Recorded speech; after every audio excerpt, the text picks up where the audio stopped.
Oi, cuy.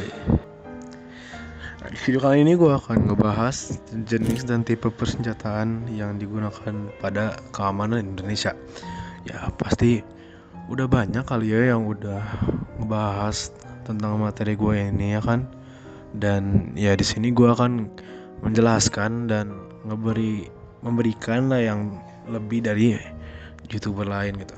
Kenapa gue memilih tema ini ya?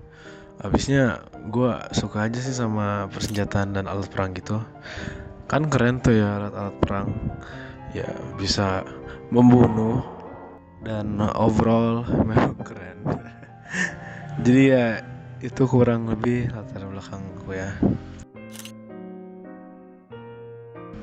Jadi sekarang kita akan masuk ke sejarahnya aja lah. Jadi sejarahnya itu Kementerian Pertahanan Indonesia mencerminkan perkembangan kebutuhan dan keamanan negara. Didirikan pada tahun 45 ya habis merdeka dan perannya berkembang seiring waktu dan pemerintahan. Awalnya kementerian ini adalah bagian dari Kementerian Keamanan Rakyat, tapi seiring dengan perubahan kepemimpinan yang penting, jadi ya fungsinya pun makin jelas juga ya kan. Dari Orde Lama hingga era reformasi, kementerian ini membentuk kebijakan pertahanan nasional dan beradaptasi dengan dinamika politik. Di era reformasi, fokus pada transparansi dan akuntabilitas membantu mereka menghadapi berbagai tantangan termasuk terorisme. Nah cuy, pasti lu semua tahu lah ya sistem pertahanan Indonesia, ada TNI dan juga Polri ya kan. Nah TNI itu kan biasanya buat pertahanan negara secara keseluruhan, dan Polri itu ya buat rakyat. Nah di video ini gue akan bahas persenjataan TNI aja ya, bukan Polri. Bang, kenapa nggak sama Polri, Bang? Ya habisnya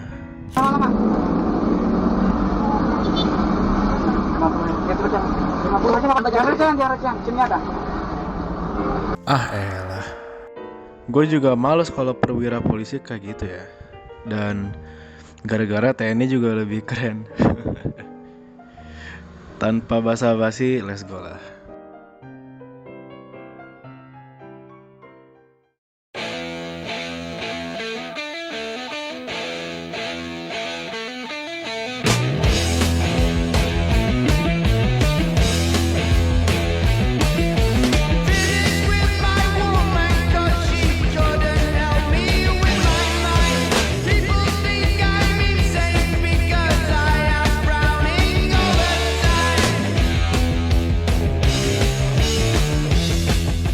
Persenjataan TNI itu ya elemen penting cuy dalam menjaga kedaulatan dan keamanan negara.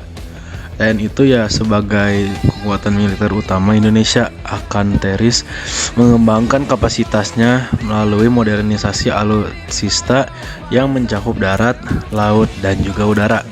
Mayoritas persenjataan yang digunakan TNI ya kurang lebih peralatan impor dari negara lain seperti Jerman, Amerika Serikat, dan Rusia yang memiliki persenjataan yang lebih maju, sehingga pasukan TNI itu bisalah bertahan dari serangan-serangan negara lain dengan kurang lebih kelas yang sama. Oke, karena gue dari tadi banyak ngomong dan banyak ngejelasin yang lain-lain, jadi sekarang gue akan bahas persenjataannya langsung.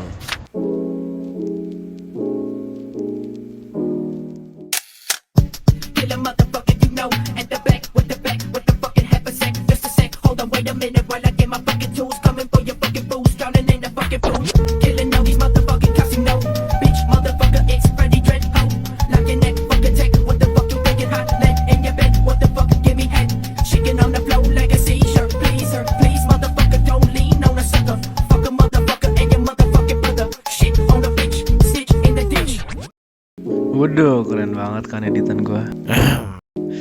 Oke, jadi itu adalah TNI Angkatan Laut. Dan menurut data yang dihimpun dari WTMMW, Indonesia punya 243 armada tempur laut pada Juli 2023. Dengan data berikut: 4 kapal selam, 7 frigat, 25 korvet, 9 kapal peledak, 168 patroli lepas pantai, dan 30 tempur amfibi. kapal tempur amfibi. Buat lo semua yang nggak tahu ini itu apa, frigate, corvette, apalah ya. Jadi gue jelasin sekarang aja. Frigate itu adalah kapal perang yang tugasnya kurang lebih untuk menjaga kapal-kapal yang lebih besar dari udara, laut, dan dalam laut. Kekuatan terbesarnya bukan untuk di udara sih, lebih ke mendeteksi kapal selam musuh yang susah dideteksi. Kelas frigate juga dilengkapi dengan sistem sonar yang bagus dan juga persenjataan torpedo yang lumayan kuat. Gak hanya itu, kelas frigate biasanya juga dilengkapi helipad untuk menyerang kapal selam menggunakan bom dalam laut atau depth charge. Kelas frigate cenderung cepat, tapi dia tuh nggak secepat kelas destroyer ya. Kelas destroyer itu nggak akan gua bahas karena Indonesia ya nggak punya kelas destroyer. Lalu kelas corvette. Kelas corvette ini kelas yang krusial dalam pertahanan laut Indonesia. Tugasnya itu untuk meledakin kapal perang musuh, dilengkapi dengan senjata misil anti kapal. Kapal kelas corvette ini memang tugasnya buat hit and run dengan kecepatan yang kencang dan juga kapabilitas manuvernya yang kuat. Kelas corvette juga biasanya dioperasikan dekat pesisir untuk menghindari serangan dekat yang kuat dari kelas kapal yang tugasnya untuk menghancurkan kapal musuh yang lainnya. Kelas ini juga termasuk kelas yang harganya murah. Kelas ini juga bisa dibilang sebagai anaknya kelas frigate. Oke, gue capek tapi ini masih 2 kelas kapal ya. Jadi sekarang kita ke kelas kapal selam. Kelas ini ya jelas lah ya, menyerang dengan cara diam-diam. Lu lagi ngeong-ngeong pakai kapal tiba-tiba buar aja. Gak tahu kan dari mana serangannya. Itulah tugas kapal selam. Beroperasi di dalam laut dengan yang dilengkapin biasanya senjata anti rudal rudal anti kapal ataupun torpedo. Gak banyak sih tentang kapal selam, tapi ya kurang lebih begitu. Sisanya ya kapal patroli. Tahu lah ya buat apa, kalau nggak ya sap. Oke, tadi itu baru kapal-kapalnya doang ya, tapi belum senjata-senjata yang dipasang di kapalnya.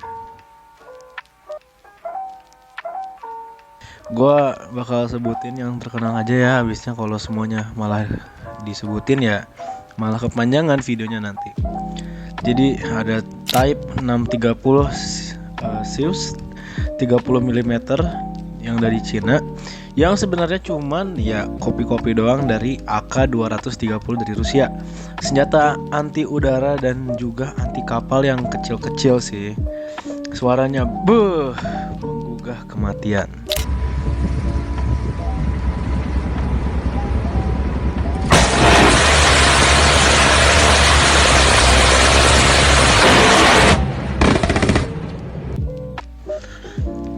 Bofors SAK 57 mm dari Swedia. Ini senjatanya serbaguna, auto-loaded yang artinya pengisian ulang meriam bakal lebih cepat dan akan otomatis. WASS A244/S 324 mm. Ini torpedo asal Italia. Torpedo digunakan untuk menyerang kapal dengan cara yang diam-diam, yang gak terlihatan lah pelurunya. Oke, tadi gue udah ngejelasin banyak banget tentang angkatan TNI Laut ya. Dan karena gue juga udah lumayan bosen, pasti kalian semua udah muak kan.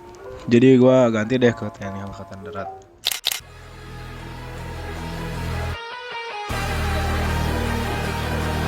In a crowd with some wines and I pipe down.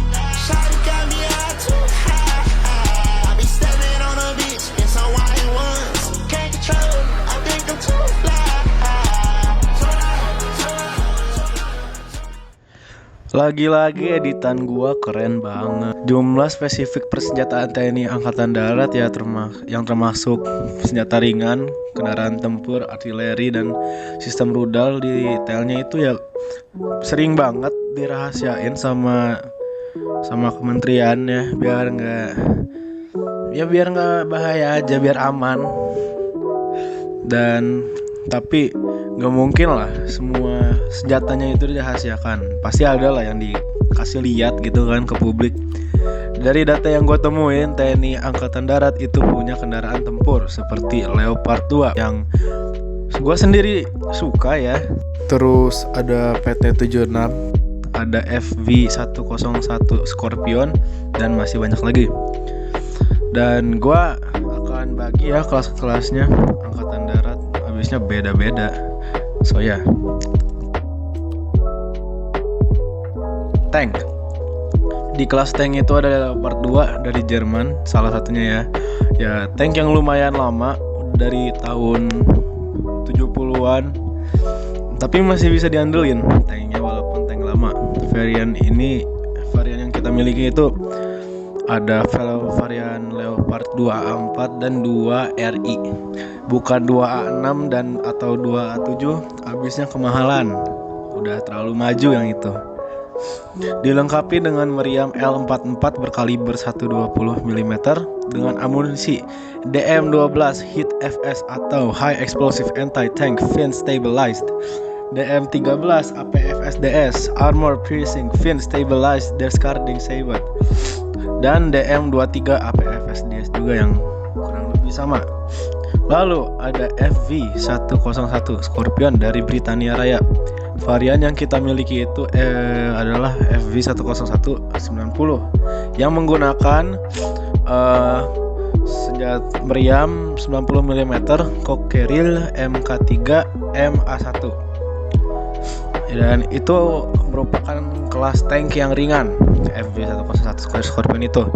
Habis itu ada PT76 dilengkapi sama ini nih, meriam 76 mm D56T. Untuk pasukan darat infanteri, mereka diberikan senjata impor juga, dan gua akan sebutin yang populer aja ya. AK-47 dari Rusia, FN Scar L dari Amerika Serikat, SIG MCX dari Amerika Serikat, M2 Browning dari Amerika Serikat, dan Barrett M82 dari Amerika Serikat. Karena gua sendiri mulai capek buat ngejelasin yang lain, jadinya sekarang kita akan langsung ke TNI AU.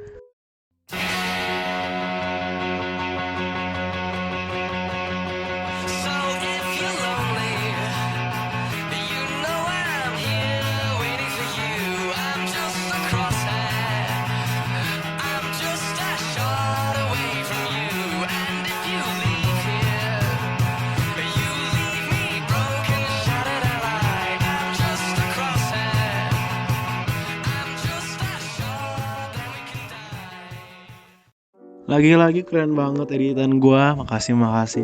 Jadi untuk sekarang TNI AU punya 30.100 personel dan dilengkapi sama 110 pesawat tempur. Di antaranya itu adalah 5 Sukhoi 27 dan 11 Sukhoi 30, 33 unit F-16 Fighting Falcon, dan masih banyak lagi.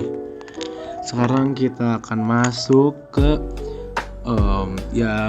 spesifikasi yang udah gue sebutin tadi ya.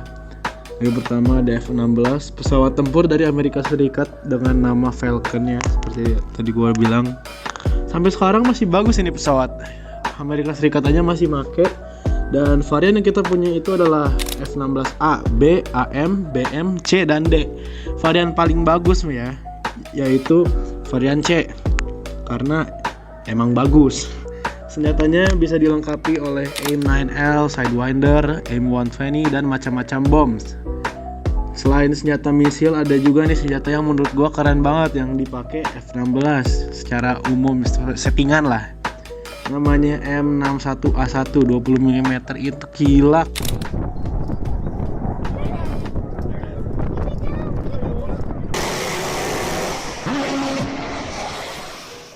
Bagus banget itu cuy suaranya. Sekarang ke Sukhoi 27, pesawat tempur Rusia yang bagus buat dogfight. Ia itu bisa manuver yang cukup kuat dan dilengkapi dengan R27, R7 dan R73, dan masih banyak lagi lah. Bisa digunakan secara untuk misi itu juga, misi penyerangan serbu gitu bisa. Dan Su-30 mirip dengan Su-27, tapi bedanya ini itu lebih ke multi role, bisa buat dogfight atau juga misi serang-serangan juga bisa. Nah, sekarang ada helikopter ya, dan gue cuman mau sebutin 2 doang, habisnya gue udah mulai capek ngejelasin, dan palingan lu semua juga udah males ngeperhatiin. Jadi ada AH-64 Apache dari Amerika Serikat, helikopter serbu yang bagus. Sampai sekarang masih banyak yang make, Amerika Serikat juga masih make. Bisa dipasangin rudal dan juga misil anti tank atau roket juga bisa. Lalu ada Mi-35 dari Rusia yang gak kalah bagus, dipakai buat serbu juga bisa dan kurang lebih mirip seperti Apache. Dia itu ya bisa dilengkapi roket juga dan kurang lebih R-73 juga bisa seperti yang tadi buat melawan sesama jenis aircraft gitu yang bisa terbang gitu juga bisa. Oke, karena tadi gue udah ngejelasin panjang lebar dan banyak banget ya penjelasan gue, dan gue juga udah mulai capek. Saatnya masuk ke babak kesimpulan. Secara umum teknologi perang yang digunakan TNI itu udah tua atau ketinggalan zaman ya, jadinya susah buat ngejar gitu kan standar yang lebih modern. Walau udah gak terlalu meta ya beberapa kendaraan ya, tapi masih bisa dimanfaatin gitu ya.